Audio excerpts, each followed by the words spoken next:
ቅድስና የሚል እናያለን ማለት ነው። ቅድስና ለእግዚአብሔር። እንግዲህ ስለ ቅድስና ሲወራ አንድ ነገር ማውራት አለብን። ብዙ ጊዜ ቅድስና የምንሰብክ ሰዎች የህግ ሰባኪዎች ተደርገን እንቀመጣለን።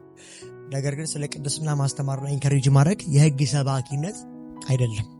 እንደውም ስለ ቅድስና ማውራት ዕብራውያን ምዕራፍ 5 መጨረሻው ላይ ሌሎች የአዲስ ኪዳን ክፍሎች የሚናገሩት ጠንካራ ምግብ ከወተት መጋት ወደ አጥንት መቆርጠም ያደጉ ሰዎች ኔቸርና ባህሪ ነው። ስለዚህ ስለ ቅድስና ሲወራ ሁሌ ሊገባ የሚገባው ምንድነው? ማቹሪቲ ሌቭል ላይ ደርሰናል ማለት ነው። አለበዛ ሁሌ ጀስቲፊኬሽን ላይ ማለትም ጸድቀሃል፣ ድነሃል፣ የእግዚአብሔር ልጅ ሆናል ሁሌ ከተቀመጠ ጸጋ ፓስትሊ ብቻ ከተነገረ ይህ ምንድነው? የሕፃን ትምህርት ነው። ምን ማለት ነው? ቆሮንቶሶችንም ዕብራውያኖችንም ምን አለ በርናባስና ጳውሎስ ምን አላቸው? ለቆሮንቶሶች እናንተ አሁን ወተት መጋት ነው ያለባችሁ፣ አጥንት ወደ መቆርጠም ምን አላደጋችሁም። ዕብራውያን 3 ምዕራፍ 5 መጨረሻ ላይ ምን አላቸው? አሁን ብዙዎችን ልታስተምሩ ሲገባችሁ አላቸው እናንተ ገና ጠንካራ ምግብ መብላት አትችሉም። ለምን ሲባል ሕፃን ናቸው። ለምን ሲባል ቁጥር ምዕራፍ 6 አካባቢ ላይ ቁጥር 2 ላይ እጅ ስለመጫን ከሞተ ነገር ንስሐ ስለመግባት ስለ ጥምቀቶች አዲስ መሰረት አንመስርት ይላል። ማለትም እጅ ስለመጫን ከሞተ ነገር ንስሐ ስለመግባት ምን እያለ መሰላችሁ? ጌታን ስለመቀበል ስለ መዳንና ስለ ሪጀነሬሽን ማለት ነው። በጣም ተራ ትምህርት ነው። እናንተ ገና እዚህ ጋር ናችሁ ያላችሁ። እልፍ በሉ ከክርስቶስ ኢየሱስ ከመጀመሪያው ትምህርት ወደ ልህቀት ሂዱ ይላል። ታዲያ ቅድስና ምን ሲባል ልህቀት ነው። ኢየሱስ ጌታ ምንም ማድረግ አይቻልም። እና እኔ 20 ዓመት 10 ዓመት ምናምን ሙሉ ጀስቲፊኬሽን የሚሰብኩ ሰዎች ያሳዝኑኛል። ለምን ሲባል ኦርዲኔሽናቸውም ዲሞኒካል ዓለም ስለሆነ ታርጌታቸውም ያ ነው። ሆን ብለው አይደለም፣ ያው እንግዲህ አቀደው የገቡበት ስለሆነ። ከዛ ባለፈ ቅድስና ላይ በጣም የወረደ ነገር ያላቸው እነ ጆን ማካርተር ሴንሴሽን አለው። ቅድስና ላይ ቦታ የላቸውም። እዚህ ኢትዮጵያ ውስጥ ያሉ አንዳንድ አገልጋዮች አሉ የጆን ማካርተር ተከታይ ናቸው። ስለዚህ ምንድነው ሲባል በቃ ገፍተውታል። ጸጋን ብቻ በመስበክ የጸጋ ሰባኪ ሆኑ ይመስላቸዋል። ጸጋን በምን አይነት መንገድ ሰበኩ ሲባል ጸጋን የሚያደም ብቻ፣ ጸጋን ኃላፊ ጊዜ ላይ ብቻ ፔንቴን ጸጋ ታዲያ አሁን አይቀድስም እንዴ ሲባል እውነቱ ምንድነው ሲባል ጸጋ በመጽሐፍ ቅዱስ ቲቶ ምዕራፍ 2:11 ላይ ዓለሙን ሁሉ የሚያዘን የእግዚአብሔር ጸጋ ተገልጧል። ታዲያ ጸጋ ያድናል፣ ጸጋ ይቀድሳል። አዎ ታዲያ ጸጋ ካዳነ በኋላ እህቴን ይተዋታል? አይተዋትም። ያዳና ጸጋ ራሱ መልሶ ምን ያደርጋታል? ይቀድሳታል። ዓለማዊ ምኞትን የሥጋን ነገር ክደን ይላል። ጸጋ ካዳነ በኋላ የእግዚአብሔር ልጅ ካረገ ሪጀነሬት ካረገ በኋላ አሁን ስራ አለው። ናዋይዳይስ ዛሬ ስራ አለው። ምን አይነት ሲባል ዓለማዊ ምኞትን የሥጋን ነገር ማስካድ አለበት። ዓለማዊ ምኞትና የሥጋን ነገር ካላስካደ ጸጋ አይደለም። ኢየሱስ ጌታ እሱ ዶሚኒካል ግሬስ ነው። የእግዚአብሔር የጸጋ ትምህርት ውስጥ ያለ የሰይጣን ኦርዲኔሽን እና ትምህርት ነው። ከዛ ባለፈ ቀረ አልቀረም፣ ይቀጥላል። ምን ሲባል በእውነተኛ መንፈሳዊ ሕይወት በቅድስና እንድንኖር ያስተምራል። ማን? አንተ፣ አንቺ። አይደለም፣ ጸጋው። ኢየሱስ ጌታ ነው። ጸጋው ለካ ሰዎች በእውነተኛ መንፈሳዊ ሕይወት እንዲኖሩ የሚያስተምር ነው፣ የሚረዳ ነው እና በጽድቅ እንዲኖሩ ያደርጋል። ማን? አንተ። ጸጋው ያድናል። አዎ ያድናል። ይቀድሳል። አዎ ማን? ጸጋው። ስለዚህ ስለ ቅድስና ስናወራ ራሱ ጸጋው ነው የሚቀድሰው፣ እግዚአብሔር ነው የሚቀድሰው፣ መንፈስ ቅዱስ ነው የሚቀድሰው እንጂ አሁንም ቢሆን ቅድስናን ስናወራ ከሰው ተነስቶ የሚሰፋ ቅድስና የለም። ግን ሰው ምን አለው ሲባል ዊል አለው፣ ፍቃድ አለው። ኢየሱስ ጌታ ነው። መልካሙና ክፉን የመለየት አቅምና ፖተንት አለው። ከመጀመሪያም ጀምሮ አዳም ሁለቱም ፍቃድ ነበረው፣ ፍሪ ዊል ነበረው። አዳም ባይዘው በፍሪ ዊል ጉዳይ ላይ ቶታል ዲፕራቪቲ የሚለው አጠቃላይ ተበላሽቷል የሚል ትምህርት ለይስተ ትምህርት ነው ብዬ ማምነው። ስለዚህ ሰው ልጅ ዊል አለው። አዎ አሁንም ዊል አለው። የአዳም የኃጢአት ባህሪ ተካፋይ ሆኗል። ነገር ግን ንሳ ሲባል ዊል አለው። መልካሙና ክፉን መምረጥ ይችላል። ስንድን ራሱ ሄዳን ነው አምነን ነው። በእግዚአብሔር ጸጋ ፕሪቨነንት ግሬስና ኢንላይትመንት ሊኖር ይችላል። ግን እኛ ደግሞ ጸጋው ነው የተቀበልነው በእምነት በኩል ነው። ታዲያ እምነት ምንድነው ከተባለ እምነት ከመስማት ነው፣ መስማትም ከእግዚአብሔር ቃል ነው። እምነት ስጦታ ነው የሚል የእግዚአብሔር ቃል ጥቅስ የለም። ስጦታ ምንድን ሲባል ጸጋው ነው። የክርስቶስ የሰራው የመስቀሉ ስራ ስጦታ ነው። እንደውም ኤፌሶን ምዕራፍ 2:8 የሚለው ምንድነው? በጸጋ በእምነት ድናችኋል። ታዲያ በጸጋ በኩል በእምነት ድናችኋል። ጸጋውም እምነቱ ስጦታ ነው አይደለም። ጸጋው በእምነት በኩል ሪሲቭ ስናደርግ እንድናለን። ታዲያ ምንድን ጊፍት ሲባል ጸጋው ጊፍት ነው፣ ስጦታ ነው። እምነት ግን ከዛ ሰው ግን የሚጠበቅ ነው። ታዲያ እግዚአብሔር ያ ሰው እንዲድን እምነት ይፈጥርለታል? አዎ። ይረዳዋል? አዎ። ለምን ሲባል የእግዚአብሔር ሶቨርኒቲ ወደ ኋላ ማድረግ ስለማይፈልግ ሁሉ ነገር በደህንነታችን ጉዳይ ላይ እግዚአብሔር ነው ሶቨርኒቲ የሚወስደው፣ አዳኝነቱን ልህቀቱ የሚወስደው እንደነ ፔላጊያን እንደነ ሴሚ ፕላጊያን እኛ በራሳችን ጥረት ኢየሱስ መሞት ለኛ አያስፈልግም እንል አይደለም። ነገር ግን ጸጋውን ሪሲቭ የምናደርግበት ዊል አለ። በዛ አማካኝነት ደግሞ በፌዝ በኩል እንቀበለዋለን። ትምህርታችን ይሄ ነው። ከዛ ባለፈ ኢየሱስ ለኛ መሞት አያስፈልገውም የሚል ትምህርት የለም ማለት ነው።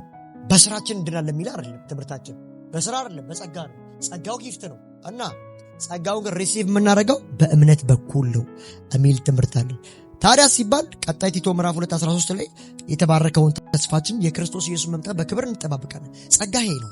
ጸጋ በዚህ ኮምቢኔሽን ካልተሰበከ ጸጋ መሆኑ ቀርቷል። ጀስቲፊኬሽን ብሌ ብቻ የቆዩ ብዙ ዓለም ላይ ሐሰተኛ አስተማሪዎች አሉ፣ ግን በጣም ይወደዳሉ፣ በጣም ኢንተረስትድ ናቸው። ለምን ሲባል ትውልዱ መስማት የሚፈልገው እነሱ 4 ነጥብ። የሚቀደሰው ጸጋ ይዤ ስመጣ እንደ ኋላ ቀር የሕግ ሰባኪ አይደለም። ጸጋ ገና አልተሰበከም ኢትዮጵያ ላይ እያልኳችሁ። ጸጋ የሚቀድስ ካልሆነ ይሄ ጸጋ የእግዚአብሔር ጸጋ አይደለም እያልኳችሁ እኮ። ጸጋን እኛ የምናውቀው ሲያድን፣ ከዛስ ሲቀድስ፣ ከዛስ የጌታ የኢየሱስ ክርስቶስን መምጣት በክብር ሲያስናፍቅ ነው።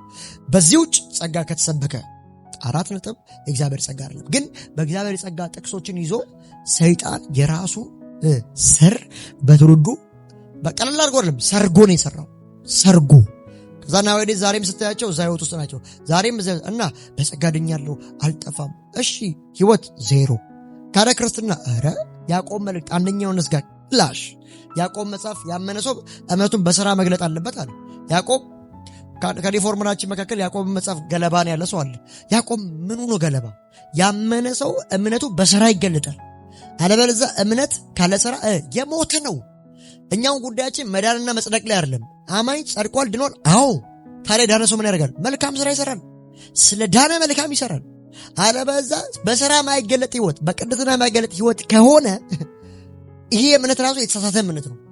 የጸደቀበት ጀስቲፋይ የሆነበት እምነት አይደለም፣ የሽወዳ እምነት ነው። እና ጀስቲፋይድ ሆኛለሁ ድኛለሁ ብሎ አይምሮን ይሸውዳል እንጂ ሰው ከዳነ ለዳነበት ለዛ ዓለም ይኖራል። ሮሜ ምዕራፍ 6 የሚናገር ያ ከጽድቅ ከባርነት ወደ ባርነት ለፈታው እግዚአብሔር መልሶ መታሰር ነው። ከዛው በክርስቶስ ነፃ ወጥተናልና እንደፈለገን ልንኖር ክርስቶስ ነፃ ወጥቶናል፣ በነፃነት ልንኖር ክርስቶስ ነፃ ወጥቶናል የሚለው ጥቅስ ይዞ በቃ ሁሉ ነገር ነፃ ነው። በቃ አይደለም እንደፈለገ የምንሆንበት ዓለም ውስጥ አይደለም ያለነው፣ እንደፈለገ ሊያኖረን በፈለገበት ዓለም ውስጥ ነው ያለነው። ስለዚህ ቅድስና የሚለውን ከዕብራውያን ምዕራፍ 12 ጀምሮ ነው።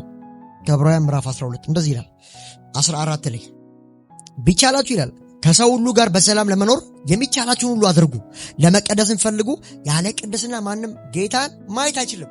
ታዲያ እዚህ ጋር ጥቅስ ሳነሳልህ መጥተህ ያለ ቅድስና ጌታ ማንም ማየት አይችልም እያልኩ ኧረ ባልቀደስም አንዴ ስለዳንኩ ምናምን ብትለኝ ከዚህ ጥቅስ ጋር ትጋጫለህ። ተቀድሳል፣ ድናል፣ ኦኬ እና መቀደስ አለብህ። አዎ ማንም ይለው እኔ ኧረ ይኸው መጽሐፉ ያለ ቅድስና እግዚአብሔርን ማየት ኔቨር አይቻልም። እና እግዚአብሔር ማየት በምንድን ነው? በቅድስና ህይወት እግዚአብሔርን በመምሰል እና ለመቀደስን ፈልጉ። ለመቀደስ ፈልጉ ማለት እኮ ባይዘ ካንተ ነው እኮ ካንቺ እኮ ለመቀደስ ፈልጊ ሲልሽ አንቺ ለመቀደስ ፈልጊ ያለ ነው መጽሐፍ ቅዱስ። በምን በኩል ሲባል ዊል አለሻ፣ ፍቃድ አለሻ፣ ጌታ መፈለግ ትችያለሽ፣ ጽድቅን ማድረግ ትችያለሽ፣ በጎ ነገር ማድረግ ትችላለህ። ስለዚህ ለመቀደስም ፈልጊ ይላል። ስለዚህ አንድ አማኝ ከዳነ በኋላ ምን ማድረግ አለበት? ቢቻለው ከሰዎች ሁሉ ጋር ካመነውም ካላመነውም ጋር በሰላም ለመኖር የሚጠበቀው ማድረግ። ሁለተኛው ለመቀደስ እግዚአብሔርን ለመምሰል መፈለግ አለበት። እግዚአብሔር ቃል የሚለው እና ሲባል ለካ ሰው ካልተቀደሰ እግዚአብሔርን ካልመሰለ እግዚአብሔርን ማየት አይችልም። ለምን? ያለ ቅድስና እግዚአብሔርን ማየት አይቻልም ብሎ መጽሐፉ በጣም ባመክሮ ይናገራል። በጣም ባመክሮ ማለት ነው። እዚህ በአንደኛ ጴጥሮስ ምዕራፍ 1 ቁጥር እንደውም ከ4 ጀምሮ ላሳያቸው። አንደኛ ጴጥሮስ ምዕራፍ 1 4 ላይ እንዲሁም ይላል ከ3 ጀምሮ እሺ፣ የጌታችን የኢየሱስ ክርስቶስ አባትና አምላክ ይባረክ። እርሱ ከታላቅ ምሕረቱ የተነሳ በኢየሱስ ክርስቶስ ከሞት መነሳት ምክንያት ለሕያው ተስፋ በሚሆን አዲስ ልደት ምን በማን ምክንያት? ኢየሱስ ከሞት በመነሳቱ ምክንያት እና ለሕያው ተስፋ፣ ሌላስ ለአዲስ ልደት። እሺ እንዲሁም አለ ሶስተኛ በሰማይ ለማይጠፋ እና ለማይበላሽ ለማይለወጥ ርስት እንደገና ወለደ። ስለዚህ አንድ ሰው ዳንኩ ሲል የማይበላሽ የማይለወጥ አዲስ ልደትና ሕያው ተስፋ የሚሆን አዲስ ልደት ውስጥ ገብቻለሁ እያለኝ ነው። ታዲያ ጴጥሮስ እዚሁ ሳይዘጋው ይህም ምዕራፍ ሳይዘጋው 14 ላይ ወርዶ እንደዚህ ይላል 15 ላይ ነገር ግን ይላል ያው ተስፋ ያለው ሰው የማይበላሽ ተስፋ ያለው ሰው አዲስ የተወለደ ሰው 15 ላይ ሲወርድ ጴጥሮስ እንደዚህ ያለ ነገር ግን የጠራችሁ እርሱ ቅዱስ እንደሆነ እናንተ በኑሯችሁ ሁሉ ቅዱሳን ሁኑ። የማይጠፋ አዲስ ልደት ውስጥ የገባ ሰው ሪጀነሬት የሆነ ሰው እንዴት ይኖራል ሲባል 15 ላይ እዚሁ አንደኛ ጴጥሮስ ላይ ነገር ግን የጠራችሁ እርሱ ቅዱስ እንደሆነ እናንተ በኑሯችሁ ሁሉ ቅዱሳን ሁኑ። ምክንያቱም አለ ዘሌዋውያን ምዕራፍ 11 ቁጥር 44 ተስባው መጥቶ እኔ ቅዱስ ነኝና እናንተም ቅዱሳን ሁኑ ተብሎ ተጽፏል። ስለዚህ ቅድስና የምናወላዳውና እንዲህ እንዳብለን ወደ ጎን የምናደርገው ጉዳይ የሚገፋ ጉዳይ እንዳልሆነ መጽሐፍ ቅዱስ ይናገራል።